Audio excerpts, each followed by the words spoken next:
जय हिंद बच्चों, मेरा नाम शुभम जैन।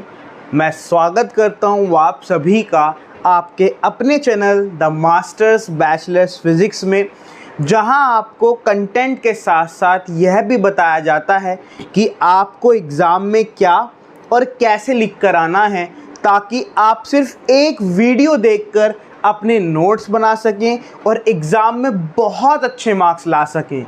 तो आइए उसी कैटेगरी में आगे बढ़ते हुए आज हम बात करेंगे क्लास 12th की unit number 4 electromagnetic induction and alternating current के चैप्टर नंबर 7 अल्टरनेटिंग करंट के बारे में।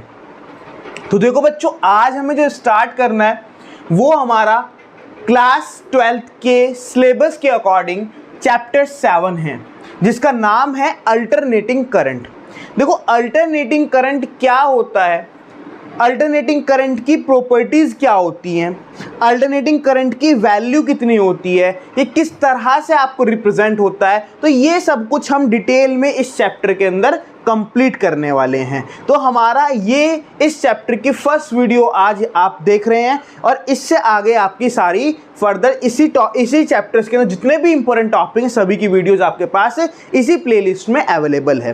तो अगर हम बात करें चैप्टर की, तो सबसे पहले हम इस चैप्टर को तो बाद में ही पढ़ें, पहले जरा इस चैप्टर के नाम पे ऊपर ही ध्यान दे लेते हैं, दैट इज अल्टरनेटिंग करंट। ये अल्टरनेटिंग करंट क्या होता है?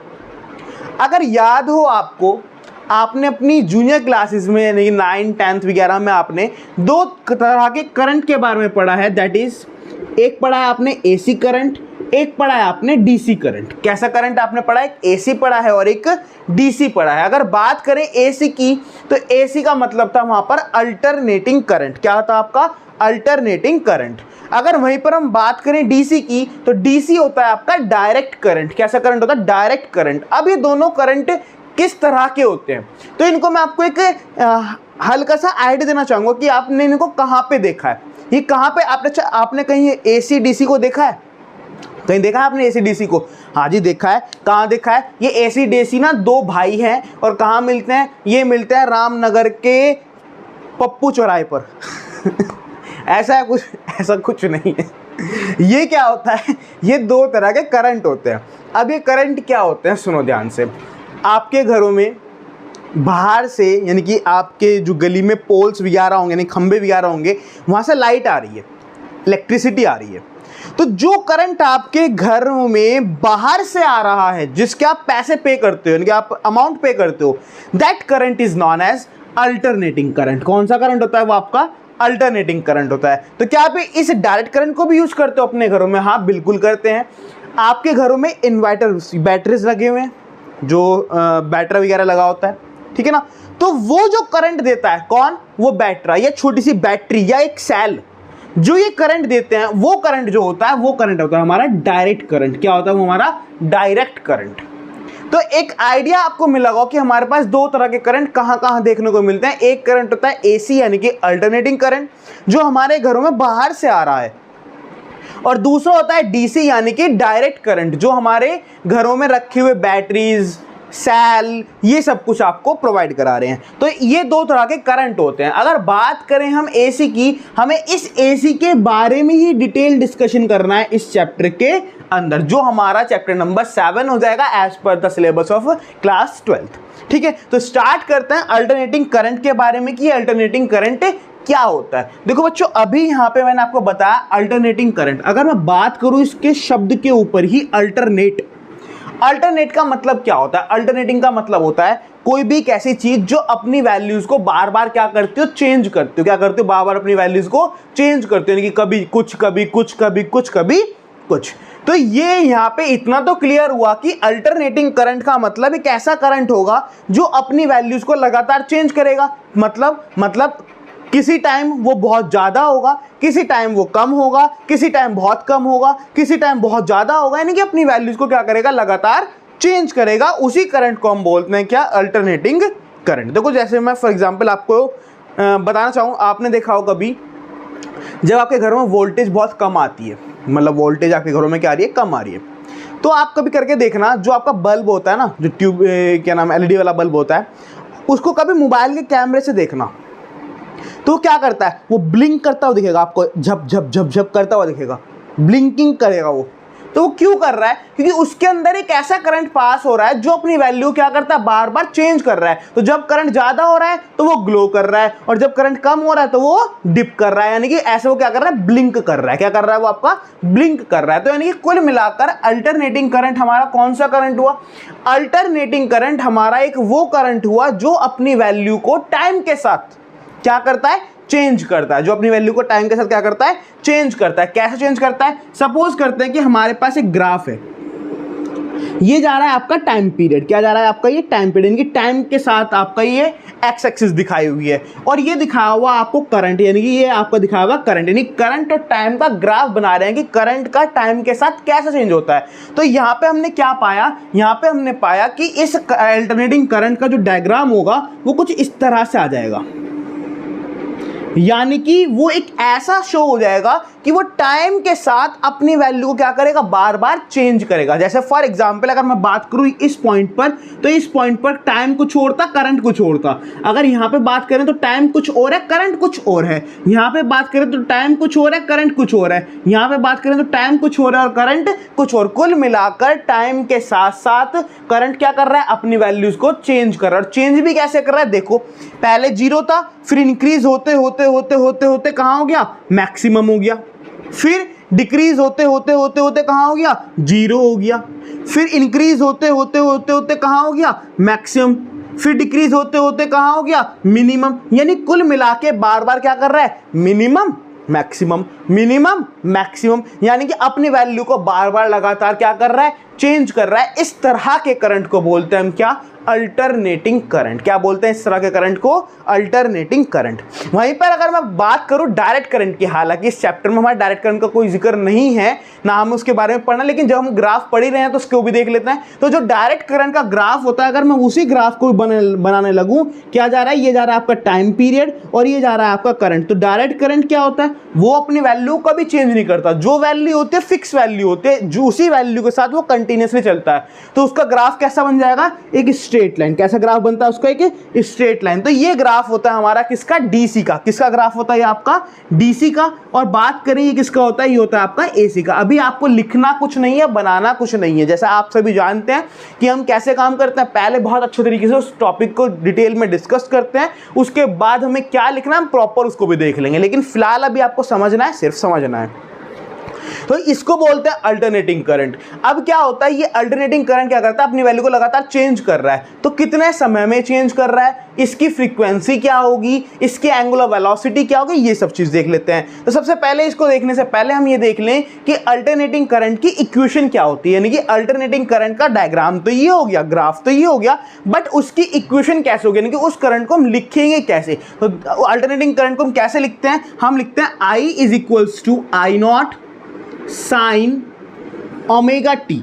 I is equal to I naught sine omega t. ये क्या है, ये है आपकी इक्वेशन। किसकी इक्वेशन, इक्वेशन ऑफ एसी। ये आपकी इक्वेशन है अल्टरनेटिंग करंट की। इसमें अब हर एक सब वर्ड्स का मतलब क्या है वो बाद में बात करेंगे, लेकिन फिलहाल आपको क्या याद रखना है कि जो अल्टरनेटिंग करंट होता है उसकी इक्वेशन क्या होती है, उसकी इक्वेशन होती है I is equal to I naught sine omega t. अगर बात करें यहां पर I की, तो I क्या है, I जो है यहां पर वो है आपका इंस्टेंटेनियस करंट। क्या है आपका I यहां पर, इंस्टेंटेनियस करंट। अब ये इंस्टेंटेनियस करंट क्या होता है, इंस्टेंटेनियस का मतलब होता है कि कोई भी चीज किसी भी एक पल, यानी किसी भी एक क्षण, किसी भी एक पर्टिकुलर टाइम पर कितनी है उसको बोलते हैं इंस्टेंटेनियस। क्या बोलते हैं उसको, इंस्टेंटेनियस। यानी कि किसी भी एक पर्टिकुलर, फॉर एग्जांपल मैं कहूं 2:04 पे कितनी स्पीड थी, तो वो क्या कहलाएगी, इंस्टेंटेनियस स्पीड कहलाएगी। यानी कि पर्टिकुलर समय पे पर्टिकुलर चीज कितनी है उसको बोलता है इंस्टेंटेनियस। तो यहाँ पे I क्या है, ये है आपका इंस्टेंटेनियस करंट। अभी लिखवाएंगे आपको I क्या है यहाँ पर, इंस्टेंटेनियस करंट। यानी कि किसी भी एक पर्टिकुलर पॉइंट पे, अगर मैं बात करूं यहाँ पे तो यहाँ पे करंट कितना है, अगर मैं बात करूं यहाँ पे तो यहाँ पे करंट कितना है, अगर बात करूं यहाँ पे तो यहाँ पे करंट कितना है, किसी भी एक पर्टिकुलर पॉइंट पे अगर हम देखना चाहें तो वो क्या होगा आपका I, यानी कि इंस्टेंटेनियस करंट।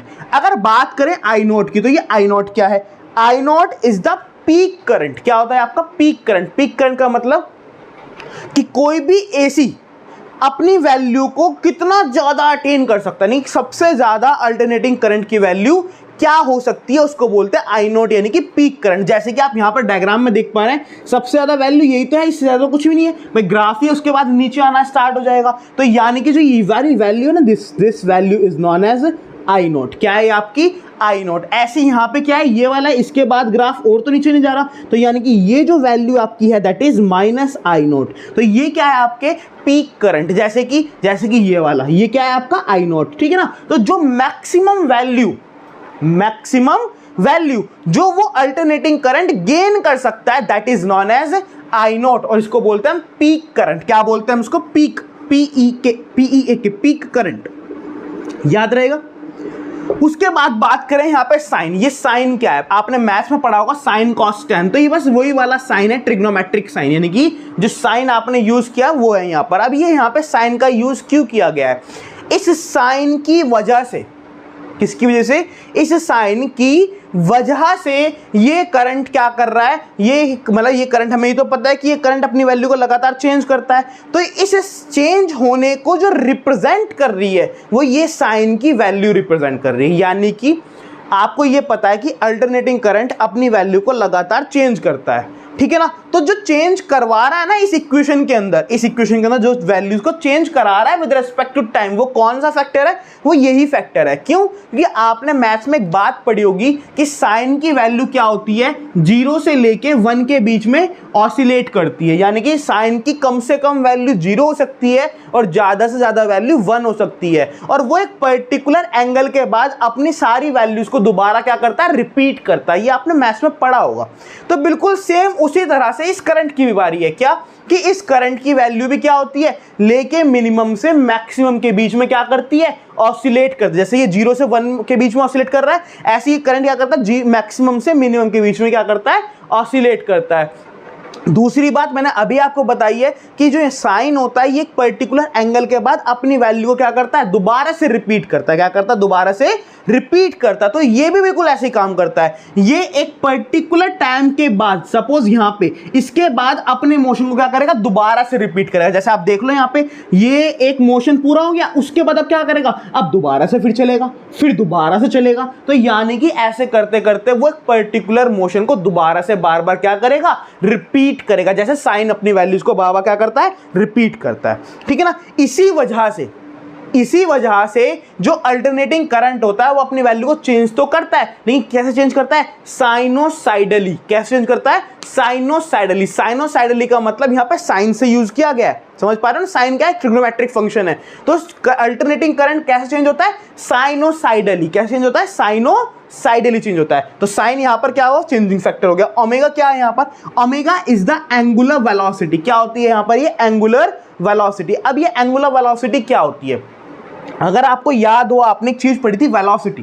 क्या होता है velocity, velocity is equal to displacement upon time. पढ़ रखा है आपने, डिस्प्लेसमेंट अपॉन टाइम होता है। तो फिर ये एंगुलर वेलोसिटी क्या होती है, एंगुलर वेलोसिटी होती है डिस्प्लेसमेंट की जगह एंगुलर डिस्प्लेसमेंट। और यहां पर एंगुलर डिस्प्लेसमेंट कितना होगा, एक चक्कर लगाने में, देखो यहां से स्टार्ट किया और यहां तक आया, इसको बोलता है 1 रेवोल्यूशन। क्या बोलते हैं इसको, 1 रेवोल्यूशन या 1 साइकिल। क्या बोलते हैं इसको, 1 साइकिल। यानी कि पूरा एक चक्कर क्या कहलाता है इसका, यहां से स्टार्ट करके यहां पे आने तक, इसका क्या कहलाएगा, 1 साइकिल कहलाएगा। इसको बोलता है 1 साइकिल। और इस 1 साइकिल के दौरान जो एंगुलर डिस्प्लेसमेंट ये चलेगा वो कितना चलेगा, पाई ये हो गया और पाई ये हो गया, यानी कि पाई प्लस पाई कितना हो गया, 2 पाई। तो कितना डिस्प्लेसमेंट हो गया इसका, एंगुलर डिस्प्लेसमेंट 2 पाई। कितना हो गया, 2 पाई। और टाइम कितना होगा, जो ये 1 साइकिल चलने में समय लेता है, जो ये 1 साइकिल चलने में समय लेता है। 1 साइकिल का मतलब इतना, ये हुई 1 साइकिल। तो यहां तक चलने का जो समय होता है इसको बोलता है टाइम पीरियड। क्या बोलते हैं इसको, टाइम पीरियड। तो अपॉन टाइम, ये होता है इसका एंगुलर वेलोसिटी। क्या होती है आपकी एंगुलर वेलोसिटी। तो एंगुलर वेलोसिटी क्या हुई, 2 pi upon T. 2 pi is the angular displacement. Angular displacement का मतलब ऐसे चला दैट इज पाई, फिर ऐसे चला दैट इज पाई। तो पाई प्लस पाई कितना हो गया, 2 पाई। यानी कि एक चक्कर लगाने में कितना डिस्प्लेसमेंट करा उसने, 2 पाई का। और कितना समय लिया वहां से वहां तक का, टाइम पीरियड यानी कि टी। तो that is known as angular velocity. तो ओमेगा क्या है यहां पर, एंगुलर वेलोसिटी, और टी क्या है, टी है सिंपल टाइम पीरियड, कितने समय के लिए वो चला है। ठीक है, तो कुल मिलाकर this is the equation of alternating current. ये आपकी इक्वेशन होते हैं किसकी, अल्टरनेटिंग करंट की, याद रहेगी आपको। ठीक है, अब अगर कुछ टर्म्स की बात करें हम यहां पर, तो ये अभी मैंने आपको बताया ना आई नोट, आई नोट क्या है, यही तो है यहां से लेके यहां तक दिस, ये तो है आई नोट। क्या होता है ये होता है किसी भी ग्राफ का एम्पलीट्यूड। क्या होता है ये आपका किसी भी ग्राफ का एम्पलीट्यूड। तो ये क्या है आपका एम्पलीट्यूड। एम्पलीट्यूड का मतलब क्या हुआ कि मैक्सिमम वैल्यूज ग्राफ के कहां तक जा सकती है, that is known as amplitude. तो यहां पर ये जो पोर्शन है ये क्या कहलाएगा, इसका एम्पलीट्यूड कहलाएगा, और इसी एम्पलीट्यूड को हम क्या बोलते हैं, पीक करंट बोलते हैं। क्या बोलते हैं इसको हम, पीक करंट। तो यहां पे हमने इसको किससे रिप्रेजेंट कर दिया, आई नोट से। किससे रिप्रेजेंट किया, आई नोट से, because I note is the symbol for peak current. Then अगर बात करें टाइम पीरियड, तो टाइम पीरियड क्या होगा, ये एक चक्कर लगाने में यहां से यहां तक कितना समय लगा, यानी कि ऐसे गया और ऐसे आया, ये हुआ एक चक्कर। तो एक चक्कर लगाने में उसने कितना समय लिया, इसको बोलते हैं हम टाइम पीरियड। क्या बोलते हैं इसको हम, टाइम पीरियड। तो this is known as time period, याद रहेगा। एक शब्द आता है यहां पर फ्रीक्वेंसी। क्या शब्द आता है यहां पर, फ्रीक्वेंसी। अब ये फ्रीक्वेंसी क्या होता है, फ्रीक्वेंसी का मतलब देखो, आपने फ्रीक्वेंसी का मतलब सुना होगा क्या, जैसे मैं फॉर एग्जांपल कहूं कि मैंने आपके बहुत फ्रीक्वेंटली क्या कर दिए, चाटे लगा दिए, तो क्या होगा, फ्रीक्वेंटली का मतलब है कोई काम कितना तेजी के साथ हमने करा, that is known as frequency. तो यहां पे फ्रीक्वेंसी का मतलब है कि जब वो ऐसे गया ना, ये क्या हुआ, एक चक्कर, कैसे, ऐसे, कैसे, ऐसे कौन सा गाना याद आ रहा है, कुछ मेरे को तो याद आ रहा है, क्या, चांस पे डांस मार ले तो समझ लो मतलब। तो कुल मिला के ये आपका जो एक वन साइकिल है, क्या है ये आपका एक वन साइकिल। तो इस वन साइकिल, ऐसी कितनी साइकिल, ऐसी कितनी साइकिल, कैसी साइकिल, ऐसे, ये जो एक साइकिल है, ऐसी कितनी साइकिल उसने एक पर्टिकुलर टाइम में कवर किया, that is known as frequency. यानी कि अगर मैं कहूं एक सेकंड में उसने ऐसे कितने चक्कर लगाए, तो वो कहलाते हैं उसकी फ्रीक्वेंसी। क्या कहलाएगी, उसकी फ्रीक्वेंसी। जैसे फॉर एग्जांपल हमारे इंडिया में जो करंट आता है, कौन सा करंट, अल्टरनेटिंग करंट, तो वो एक सेकंड के अंदर कितनी बार कंप्लीट चक्कर लगा लेता, 50 बार। कितनी बार, 50 बार। इमेजिन करो, ये हुआ एक चक्कर, और ऐसे कितने चक्कर लगाता है एक सेकंड में, 50 बार। तो यानी कि हमारे इंडिया में आने वाला जो करंट है उसकी फ्रीक्वेंसी कितनी हो गई फिर, 50 हर्ट्ज। क्या होगा, 50 hertz. Hertz is the unit of frequency. Hertz क्या होती है, HERTZ, hertz is the frequency, unit of frequency. तो यानी कि फ्रीक्वेंसी का मतलब क्या हुआ कि एक पर्टिकुलर समय में कितने चक्कर वो लगा सकता है, that is known as frequency. और हमारे इंडिया में आने वाला करंट, उसकी फ्रीक्वेंसी कितनी होती है, 50 हर्ट्ज। कितनी होती है, 50 हर्ट्ज, यानी कि वो एक सेकंड में 50 बार चक्कर लगा सकता है। ठीक है, तो ये सब कुछ था हमारा अल्टरनेटिंग करंट के बारे में। अगर हमें इसको एग्जाम में पूछ लिया जाए और हमें लिख कर आना, तो हम क्या लिख कर आएंगे, या फिर अपने नोट्स जो बना रहे हैं उन नोट्स में हम क्या लिखेंगे, तो आइए देखते हैं।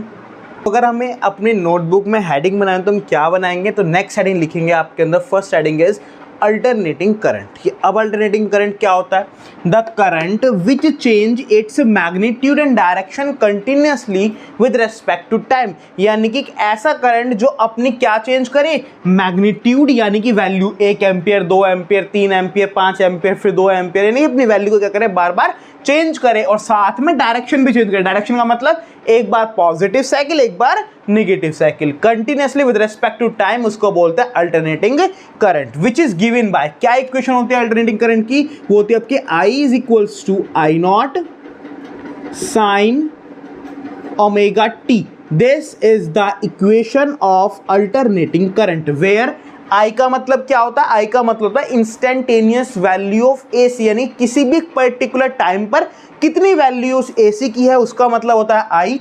आई नोट क्या होता है, I note is the peak current, यानी कि मैक्सिमम उस वैल्यू, उस करंट की वैल्यू कितनी हो सकती है, उसको बोलते हैं peak current. And omega, omega is the angular velocity. Omega क्या है यहाँ पर, एंगुलर वेलोसिटी। अभी इसका फॉर्मूला क्या था वो भी लिखवाएंगे, लेकिन फिलहाल आपको क्या याद रखना है कि omega is the angular velocity. अब इसका ग्राफ कैसा बनेगा, सपोज हमने एक एक्स एक्सिस लिया, एक वाई एक्सिस। एक्स एक्सिस पर जा रहा है आपका टाइम पीरियड टी, और वाई एक्सिस पर जा रहा है आपका करंट यानी कि आई। तो उसका ग्राफ कैसा बनता है, ऐसे चेंज होता है अपनी वैल्यू को लगातार, ठीक है ना। जो ये वैल्यू उसने मैक्सिमम अटेन करी, this is known as I not. क्या होता है ये आपका आई नॉट, यानी कि पीक करंट, ठीक है। ऐसी जो नीचे नेगेटिव्स में इसने मैक्सिमम वैल्यू को अटेन करा, दिस इज दिस, तो ये क्या होगा माइनस का आई नॉट। ये क्या है आपका माइनस का आई नॉट। अगर बात करें एक कंप्लीट चक्कर लगाने में कितना समय लिया, इनकी यहां से यहां तक का time, that is time T. कितना टाइम होता है आपका टी, यानी कि इसको बोलते हैं टाइम पीरियड, ठीक है। तो आधा समय यानी कि आधा चक्कर लगाने में कितना समय लगेगा भाई, पूरे को टी लिया है तो आधे समय में आधे के लिए लगेगा आपको t/2 टाइम। कितना लगेगा t/2 टाइम। और आधे का भी आधा कितना हो जाएगा, यानी कि यहाँ पे कितना हो जाएगा t/4, यानी कि हर t/4 टाइम के बाद वो क्या करेगा, अपनी वैल्यू को मैक्सिमम से मिनिमम कर देगा। यानी कि देखो यहाँ पे 0 से स्टार्ट किया, t/4 टाइम तक कितना हो गया मैक्सिमम, फिर अगले t/4 से t/2 यानी कि अगला जो t/4 चला उसमें फिर दोबारा कितना हो गया मिनिमम, फिर अगला t/4 यानी कि ये हो गया आपका 3t/4, यानी कि अगले t/4 में क्या कर लिया उसने अपनी वैल्यू को फिर दोबारा से मैक्सिमम। तो यानी कि ये हो गया आपका वो टाइम जहां पे वो क्या करता है, अपनी वैल्यू को बार बार मिनिमम और मैक्सिमम करता। तो ये हो जाएगा हमारा ग्राफ किसका, अल्टरनेटिंग करंट का। जरूरी नहीं है कि हम उस ग्राफ को यही रिप्रेजेंट करें। देखो ये वाला ग्राफ क्या शो कर रहा है, ये शो कर रहा है कि ग्राफ की स्टार्टिंग में वैल्यू कितनी तो 0 थी, लेकिन जरूरी नहीं है कि 0 हो तो आप उसको मैक्सिमम से भी रिप्रेजेंट कर सकते हो। तो ग्राफ बन जाएगा आपका ये वाला ग्राफ और ये वाला ग्राफ दोनों सेम है, बस फर्क किस चीज का है, ये 0 से स्टार्ट हुआ और ये मैक्सिमम वैल्यू से स्टार्ट हुआ। कहां से स्टार्ट हुआ आपका, मैक्सिमम वैल्यू से। यहां पे क्या है इसका आई नोट, ठीक है, वहां पे 0 से स्टार्ट होता है, यहां पे मैक्सिमम से स्टार्ट हुआ है, ठीक है ना। तो यहां से स्टार्ट किया हाफ चक्कर और हाफ यानी कि फुल, यानी कि यहां तक ये क्या कर लेगा, अपने एक कंप्लीट रेवोल्यूशन कंप्लीट करेगा। तो ये जो समय होगा, ये वाला समय, this time is known as time t. ये क्या कहलाएगा आपका टाइम टी। और इसका आधा कहां पे मिलेगा, इसका आधा मिलेगा यहां पे इस जगह। तो ये क्या टाइम हो जाएगा, ये हो जाएगा टाइम t/2 और इसका भी आधा यानी कि यहाँ पे ये क्या होगा आपका t/4 और ये वाला पॉइंट होगा आपका 3t/4। बिल्कुल सेम है जैसे ऊपर था, बस फर्क इतना है वहाँ पे मिनिमम यानी कि 0 से स्टार्ट हुआ था, यहाँ पे मैक्सिमम यानी कि आई नॉट से स्टार्ट हुआ है। ये जो नीचे लिया है उसने वैल्यू, ये क्या आपकी माइनस की आई नॉट और ये आ जा रहा है आपका करंट आई, ठीक है ना। तो ये हो गए आपके दोनों ग्राफ किसके, AC के। दोनों ग्राफ एक ही चीज को रिप्रेजेंट करते हैं, बस फर्क कितना है, ये 0 से स्टार्ट हुआ और ये मैक्सिमम वैल्यू से स्टार्ट हुआ है। इसके बाद हमें क्या करना है, आइए देखते हैं। तो नेक्स्ट हेडिंग क्या बनाएंगे, देखो अब इसके अंदर कुछ टर्म्स यूज हुई थी, जैसे मैंने आपको भी बताया था, तो उन टर्म्स के बारे में लिखेंगे। तो नेक्स्ट हेडिंग लिखेंगे सम टर्म्स यूज्ड। कौन कौन सी टर्म्स? सबसे पहला टर्म है आपका एम्पलीट्यूड। ये एम्पलीट्यूड क्या होता है, the maximum value attend bye AC in either direction is called it's amplitude और पीक वैल्यू। यानी कि जो इस AC ने किसी भी डायरेक्शन में जो मैक्सिमम वैल्यू को अटेन किया, यानी कि दिस, यही तो इसकी मैक्सिमम वैल्यू, इससे ज़्यादा तो कोई वैल्यू नहीं है। या फिर दूसरी डायरेक्शन में ये है मैक्सिमम वैल्यू, इससे ज़्यादा कोई वैल्यू नहीं है। तो इसी को बोलते हैं हम क्या, एम्पलीट्यूड। तो ये क्या हुआ आपका, यहाँ से यहाँ तक का जो डिस्टेंस, यानी कि this is known as amplitude. इसको क्या बोलते हैं हम, एम्पलीट्यूड, ठीक है। और इसको रिप्रेजेंट किससे करते हैं, आई नोट से। किससे रिप्रेजेंट करते हैं इसको, आई नोट से, ठीक है। तो डिनोटेड बाय आई नोट। किससे रिप्रेजेंट करते हैं हम इसको, आई नोट से, ठीक है। इसको एम्पलीट्यूड भी बोलते हैं और पीक वैल्यू भी बोलते हैं। नेक्स्ट अगर बात करें टाइम पीरियड, टाइम पीरियड क्या होता है, the time taken by AC to complete one cycle is called its time period. यानी कि यहां से स्टार्ट किया और ऐसे करके एक चक्कर पूरा हो गया, इसको बोलते हैं वन साइकिल। तो इस साइकिल को कंप्लीट करने में कितना समय लगा, उसको बोलते हैं टाइम पीरियड। तो डिनोटेड बाय इसको, यानी कि यहां से लेके यहां तक कितना समय लगा, this is known as time t. क्या होता है ये आपका टाइम टी, इसको बोलते हैं टाइम पीरियड, ठीक है। Denoted by capital T. क्या होता है, कैपिटल टी से इसको हम क्या करते हैं, डिनोट करते हैं। फॉर्मूला क्या होता है इसका, time period is equal to angular displacement upon angular velocity. कैसे करेंगे, तो t equal to angular displacement, कितना डिस्प्लेसमेंट चला उसने एक चक्कर में, ये हो गया पाई, और फिर नीचे से करा पाई, यानी कि यहां से यहां तक का पाई डिस्टेंस और फिर यहां से यहां तक का पाई। तो पाई प्लस पाई कितना होगा, 2 पाई। तो एंगुलर डिस्प्लेसमेंट तो हुआ इसका 2 पाई। और वेलोसिटी कितनी होती है हमें पता है, हमने वही बताया था, omega. Omega is the symbol for angular velocity. तो टी का फॉर्मूला क्या होगा, t is equal to 2 pi upon omega. बात करें फ्रीक्वेंसी की, फ्रीक्वेंसी क्या होती है कि the number of cycle per second of AC is called its frequency, यानी कि पर्टिकुलर समय में उसने कितना चक्कर लगा लिए, यानी कि ऐसे करके कितने कंप्लीट वन साइकिल उसने एक पर्टिकुलर टाइम में यानी कि एक सेकंड में कंप्लीट किया, उसको बोलते हैं उसकी फ्रीक्वेंसी। इसको किससे रिप्रेजेंट करते हैं? It is denoted by mu, it is denoted by mu, और कहीं कहीं इसको एफ से भी रिप्रेजेंट कर देता है, फ्रीक्वेंसी एफ से भी रिप्रेजेंट करता है, म्यू से भी। तो दोनों इसके सिंबल है, आप और करके दोनों लिख लें, ठीक है ना, जिससे आपको याद रहे, ठीक है। अगर इसका फॉर्मूले की बात करें तो फॉर्मूला क्या होता है? फ्रीक्वेंसी का फॉर्मूला होता है 1/t, तो frequency is equal to 1/t, तो फ्रीक्वेंसी का फॉर्मूला क्या होता है? 1/t, तो this is the formula for frequency. हमारे इंडिया में जो एसी होता है उसकी जो फ्रीक्वेंसी होती है वो कितनी होती है? 50 हर्ट्ज, यानी कि वो ऐसे करके, कैसे? ऐसे, ये हुआ एक चक्कर, ऐसे चक्कर कितने लगा लेती है वो एक सेकंड में? 50 बार। कितनी बार? 50 बार। तो हमारे इंडिया में बनने वाला एसी की फ्रीक्वेंसी कितनी होगी? 50 हर्ट्ज। तो क्या लिखेंगे नोट बना के? In India the frequency of AC is 50 cycle पर सेकंड, यानी कितने साइकिल कंप्लीट करती है वो एक सेकंड में? 50 साइकिल, या फिर हम बोल सकते हैं 50 hertz. Hertz is the unit of frequency, तो कितना होगा? 50 हर्ट्ज। तो ये सब कुछ तो हमारा बेसिक किसके बारे में? अल्टरनेटिंग करंट के बारे में। आई होप आपको आज का लेक्चर बहुत अच्छा लगा होगा, आपको लगा होगा कि हाँ आपने कुछ सीखा है आज। अगर आपके लिए वीडियो बेनिफिशियल हुई है तो आप वीडियो को लाइक करें, कमेंट करें और जितना हो सके अपने फ्रेंड्स के साथ शेयर करें, और अगर चैनल पर नए हैं तो चैनल को सब्सक्राइब करें ताकि हमारी सारी वीडियोस की नोटिफिकेशन आपको मिल सके सबसे पहले। थैंक यू, जय हिंद।